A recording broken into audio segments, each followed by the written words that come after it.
That's right. That's powerful, Marcel. And speaking on patriotism, learning about your great grandfather, I believe, who World War II vet, protected Yes, this he's country. still alive.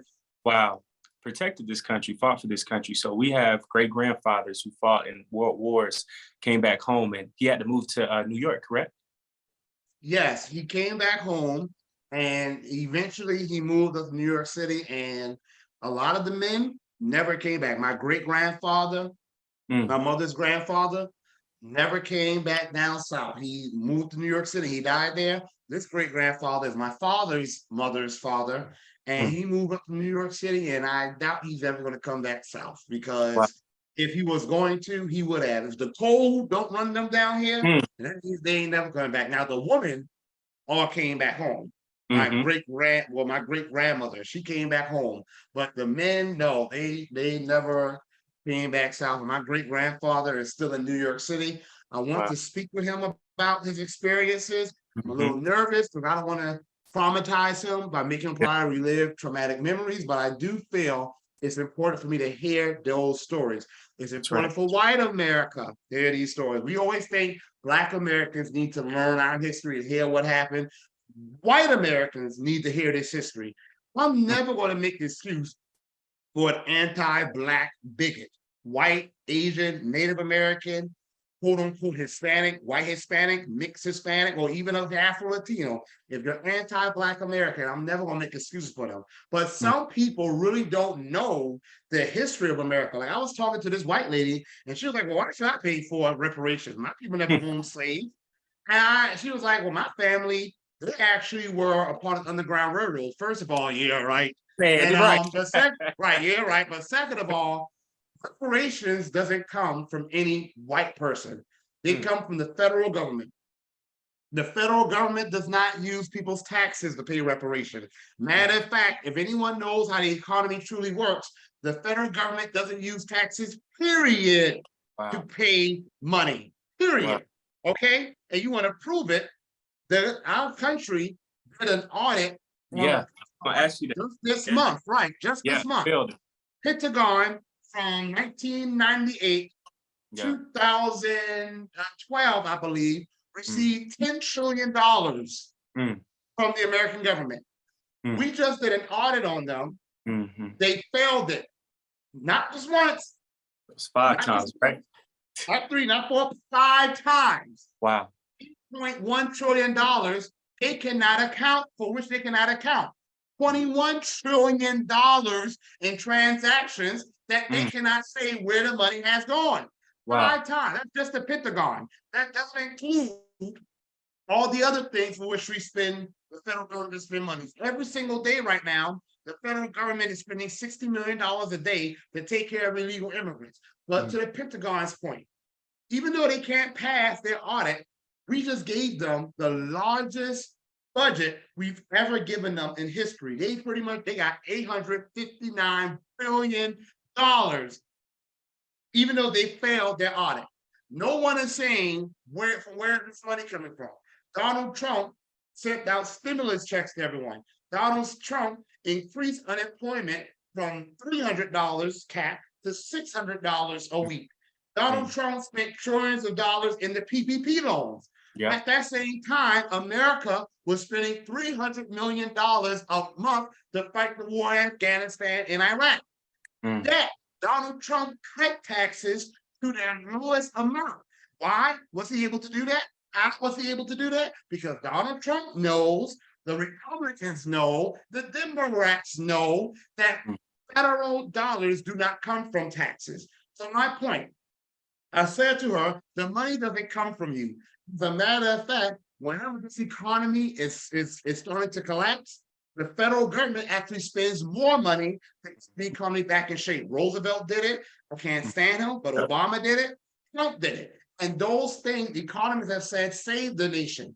But I said to her, even if you were, even if your family were a part of the Underground Railroad, you're trying to say you are one of the good white folks, quote unquote. Right.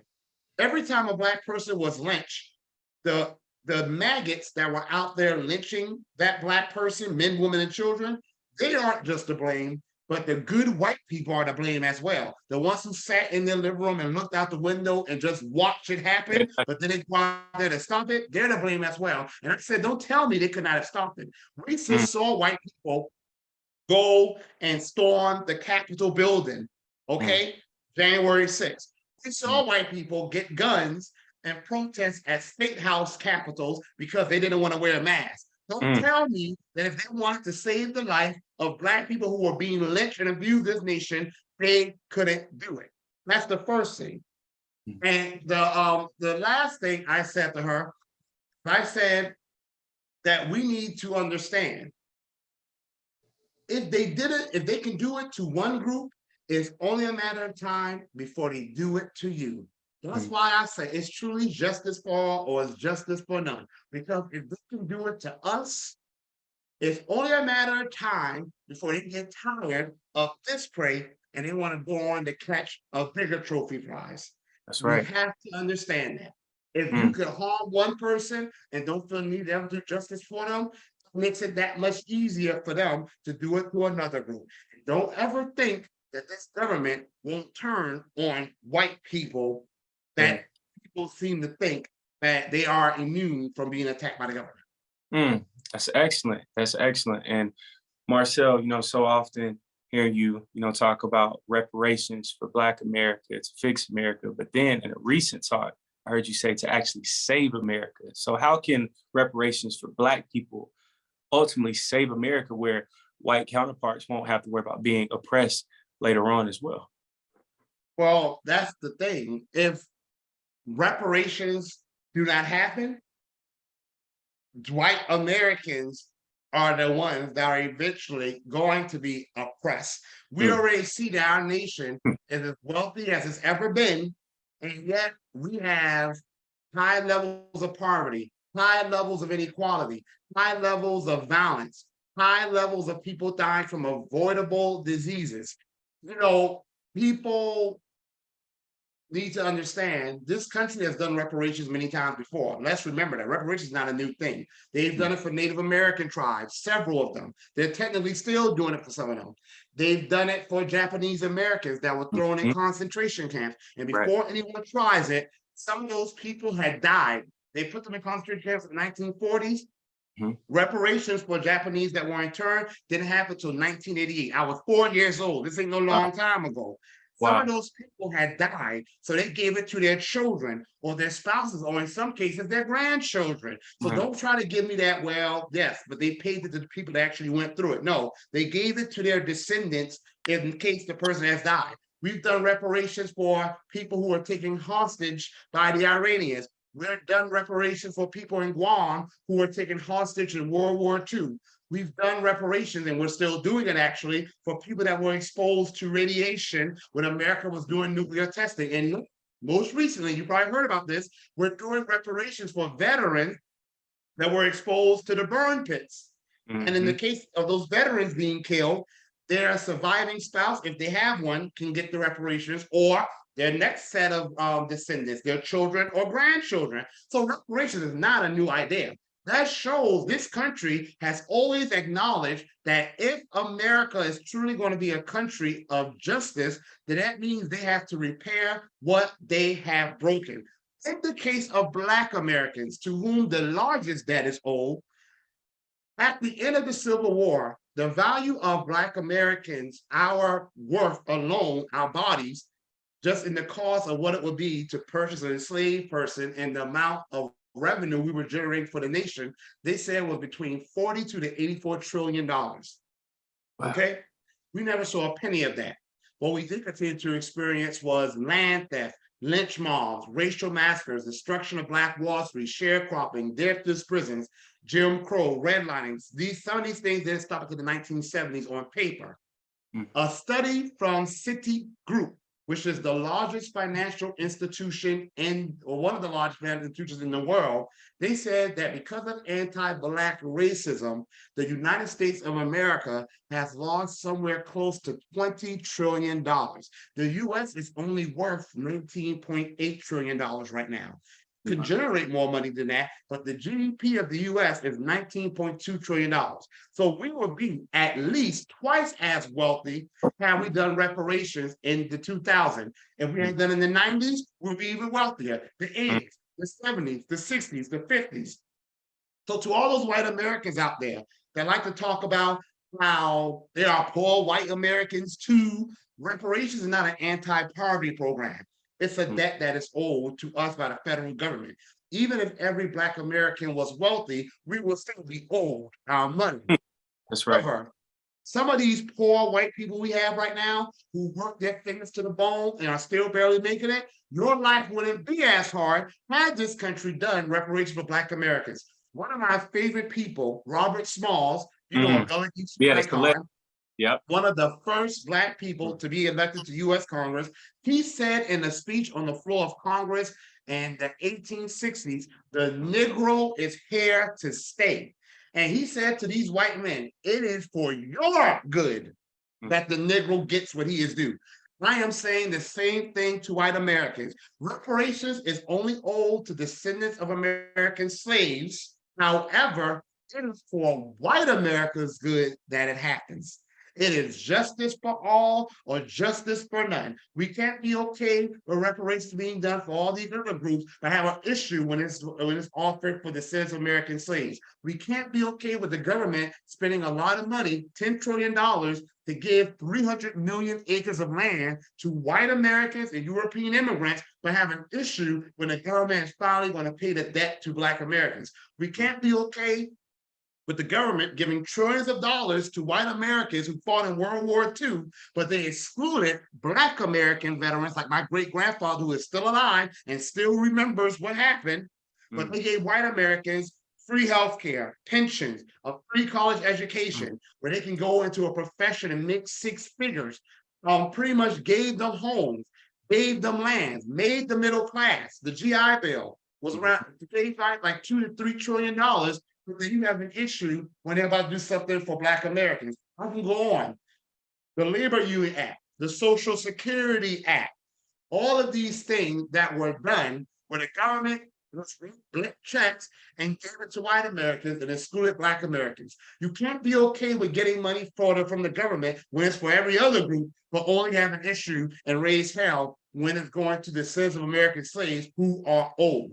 Is justice for all or justice for none? If Black Americans don't get justice, that means none of us are going to get justice. And you know what? We don't deserve it. If we could be okay with another group of Americans not getting justice, then none of us deserve it. That's powerful, brother. And again, you know, you being Gullah Geechee, which is amazing, rich history, South Carolina roots, you know, learning that South Carolina, Charleston, was the richest place in the world, cultivated rice, technology, engineering, all of these amazing things. How does it feel, or what are your own thoughts, right, when we have people who could move into America from Africa, from Nigeria, wherever, and sometimes say to us that we're lazy or that we have this great opportunity of being in this country, yet we built this country, we stimulated its very economy. It was rich off of us, and we still work hard till this day. So how do you feel about that sometimes when you hear those things? A betrayal. People like to talk about, oh, all y'all reparationists do is talk bad about Black immigrants. First of all, that's a lie. We only talk bad about immigration as a system that has been used against Black Americans. If you check the history of America, it happened in Latin America too. They would sometimes bring immigrants over to make America a whiter country. The Italians and the Irish, when they first came over, white Americans from England and Germany hated them because they especially the Italians, especially Southern Italians, they actually said that Southern Italians were more than white. Yeah, they still treated them better than they treated us. And what did these Italians and these Irish men do? They would launch some of the worst riots against Black Americans, some of the worst race riots, racial massacres in history. And of course, our people fought back, but they were outnumbered. And they were also, these white mobs were given weapons in many cases by the US military, or sometimes helped by the police officers who were supposed to be protecting Black Americans. So it's not that our people were cowards or one out there kicking behind, they were. But when you're outnumbered and outgunned because the US military or the police is giving the white mob weapons, our people, we have to do superhuman things, but we're still human. Italians, the draft riots of New York, where coward Italians and Irish were too cowardly to fight for America. So instead, they decided to target Black Americans. Wow. And the riots in Chicago and St. Louis, partly Italians, okay? So immigration has always been used against us. Then America imported immigrants to try to whiten America. Now we see we got these Hispanic and Latinos coming over here in large numbers. In one survey, it shows that 70% of Mexicans in North Carolina in 2006, done by Duke University, said that Black Americans were criminals, were not hardworking, were troublemakers, were not good neighbors, and that's 70%. White Americans in North Carolina, a state with a long history of anti-Blackness, only 15% of white Americans had those negative thoughts. So if we think white Americans have been anti-Black, wait until you hear how hateful some of these Hispanics and Latinos are, including some of the Black ones. And as far as these Black immigrants go, some of them come over here and they side with us, but too many don't. The fact of the matter is, Black Americans, we have been the true brothers and sisters of the Black world. When Ethiopia was under attack by Italy, Black Americans went over there. One Black American man, I think his name, I know his last name was Robinson. I forgot his first name. I think John Robinson. He went over to Ethiopia, took them and trained them to become pilots. That's how they have Ethiopian Airlines, one of their largest corporations ever. Okay, we welcome Africans into our HBCUs, and some of the first freedom fighters against European colonization that became some of the first presidents of African nations like Ghana and Nigeria, they wrote in their biographies, it's because of Black Americans and going to school in America and being around Black Americans that they were encouraged to fight. We organized to stop apartheid in South Africa by putting pressure on our government. We helped to stop the invasion of Mozambique and Angola by the white South Africans, okay? We raised money when the African continent was being neglected during the AIDS crisis. We raised money to help them have the resources they needed to fight the AIDS crisis because we knew that it was brought over to them by other people. We refused to invade Haiti when our country invaded Haiti. Black soldiers who put themselves at risk of being put to death refused to invade Haiti.